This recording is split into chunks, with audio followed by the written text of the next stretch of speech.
Magus, web novel, chapter 443, Masked Gala Part 1. I've talked with everyone who had a room for rent, but I didn't learn anything useful. Journey sighed. Everyone complains about the high crime rate of the neighborhood, of the people going missing on a daily basis, and only a few talked about blue-eyed people. The silver lining is that those who did always saw them near the Temple of Exhall. I have a suggestion about how to find people carrying a meat puppet. Tista said, beating Lith to the punch. I noticed that some of today's patients had a mild adverse reaction to both my diagnostic and healing spells. They all presented the same symptoms, unease and stomachache, the same of mana poisoning victims. I think Professor Minower could give them a look and if I'm right, extract the puppets safely from their hosts. All gazes turned to Minower, who didn't seem to be impressed. I discovered a few of them on my own too. I just had to use air magic the whole time we were around people and see who would suddenly feel sick after getting touched by my invisible winds. I even managed to examine a couple of carriers. The puppets were there, yes, but they were already dying on their own.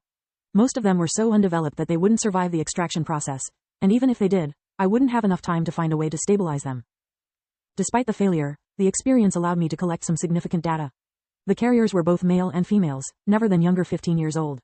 Some were even older. When Minower noticed Journey's glare as he was pointing at her, he almost choked on his words. His hands quickly moved to protect his groin. I mean less young than Constable Erna's, here. I performed the same experiment as Professor Minower, but I didn't attempt to check on the specimen to not put at risk the patient's life. Lith said. The ones I noticed, though, were mostly young. Same for me, Tista confirmed. She had been very scared at the idea of using magic on someone with a vortex in their mana core. She didn't want to harm them but had no idea how to refuse to treat them, since the other healer would do it anyway. She had used a weak diagnostic spell first, and when she noticed that the vortex was too weak to cause mana poisoning, she had cured the patients as fast as she could. The younger the patient, the milder was their reaction. Sometimes I wouldn't have even noticed their distress if they hadn't asked me if their symptoms were normal after being cured. Maybe there is a link between the age of the host and the puppet's growth. Journey read the reports about the personal details of the maid mages killed so far. Most of those gone on rampage were above 30 years old. Or maybe the younger ones get collected and the older ones don't. Lith and I received many missing persons reports today. Most were about youngsters. Also, if you remember Hessie's words, Mr. Rosa disappeared and then returned. Maybe we should pay him a visit. Dorian proposed. Already tried that. Journey shook her head. His house was the first place we visited and, coincidentally, his landlord told me he left the building around the time you fought the creature. Another unfortunate coincidence is that no maid mage popped out since we extracted the meat puppet. Whoever is pulling the strings is not leaving loose ends. We must move with caution. If the enemy discovers we are getting closer, there's no telling what they could do.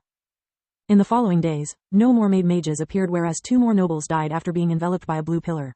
The group kept patrolling the zone nearby the old temple, looking for witnesses and blue-eyed people, but to no avail. The men of the Mage Association investigated all those who had purchased magical resources around the time the incidents had started. Once they had narrowed down the list to a few names, Journey decided to act. With no clues at our disposal, we have only one move available. If we approach our suspects one by one, they might get spooked and disappear, or they may just get killed by our mysterious opponent. Since we can't detain and interrogate middle-importance nobles just because they have renovated their houses, we need to be smart about it. I've contacted Lady Lanza for help and she has accepted. Tomorrow, she'll organize a masked gala and all those on our list will be invited. The plan is to round them up in the same place, arrive there unexpected, and if Minower after examining them confirms the presence of a meat puppet, we'll have all the reasons to perform a proper interrogation. Or if they die, we'll at least be able to collect a number of specimens big enough to locate our enemy. Questions? 1. Lith asked. How do we know that we can trust this Lady Lanza? We can't. Journey shook her head. It's already suspicious how our only 2 leads all came from the Lanza household. It's a trap in the trap. I spoke directly to her, so Mina Lanza is the only one that knows we'll attend. If something happens to our suspects, we'll know she is involved. That's why I've put her under surveillance. Minower will act as her surprise guest. The god of healing is still one of the most eligible bachelors of the kingdom. While you mingle with the nobles, you'll have to examine our suspects without them noticing. The gala is for tomorrow night. You'd better not screw this up. The following night, all the nobles who had yet to escape from Othar despite its crisis, were glad to attend to the gala hosted by the only daughter of the lord of the city. Lith still had his doubts about the plan.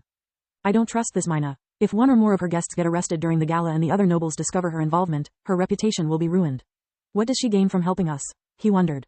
Maybe she is just worried about her city. Good people do exist, Solis objected. Lith ignored her naive remark and walked slowly through the ballroom. He was wearing a black tuxedo and bow tie, with a silver mask covering his face. He hadn't worn one since the plague, and he discovered that he still liked the feeling it gave. Lith didn't have to worry about hiding his feelings or where his eyes wandered. Camilla was walking by his side while holding his arm. She wore a golden mask and a silk satin red evening dress with a V neckline. The dress left exposed her shoulders and emphasized her bosom.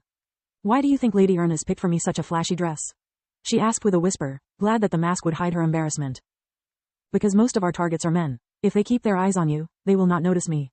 Mask or not, my height is easily recognizable, he replied, glad for Journey's choice. Look, isn't that Count Exalver? Camilla tugged his arm, nodding to her right. Count Exalver was wearing a black tuxedo too. Contrary to Lady Lanza's description, he had an amiable expression and spoke with a calm voice. Wasn't he supposed to be without any talent for magic? Camilla whispered in surprise. The Count was sipping his wine while his flute was floating on its own. That's not all, Solis pointed out. His deep red monocore could barely light a match, but his blood core is another story entirely.